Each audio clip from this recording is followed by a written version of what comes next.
वो हमेशा तुम्हारे सपने देखता है। वो तुमसे मिलने का सपना देख रहा है। क्या तुम उससे शादी करने का सपना देख रहे थे?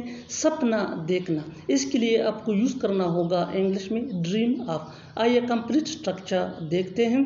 सब्जेक्ट प्लस हेल्पिंग वर्ब, जिसको ऑक्सिलरी वर्ब भी हम कहते हैं, ये टेंस या सब्जेक्ट के मुताबिक होता रहता है, प्लस ड्रीम ऑफ। ड्रीम ये भी यहाँ मेन वर्ब है और ये भी टेंस या सब्जेक्ट के मुताबिक चेंज होता रहेगा, प्लस ऑब्जेक्ट या verb plus ING plus other words. अच्छी तरह समझने के लिए कुछ मिसालें देखते हैं। वो हमेशा तुम्हारे सपने देखता है। ही always dreams of you. He always dreams of you. वो तुमसे मिलने का सपना देख रहा है। He is dreaming of meeting you. He is dreaming of meeting you. क्या तुम उससे शादी करने का सपना देख रहे थे? Were you dreaming of getting married to her?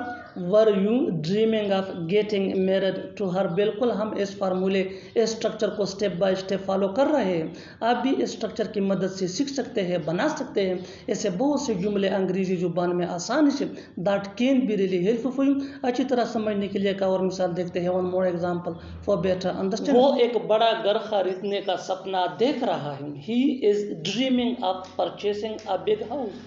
He is dreaming of purchasing a big house. और आखिर में ये सेंटेंस आपके लिए कमेंट सेक्शन में इसका जवाब ज़रूर देना। वो अंग्रेजी बोलने का सपना देख रहा है। वो अंग्रेजी बोलने का सपना देख रहा है। Subscribe to English page for more advance English sentence structure. Thanks मानना।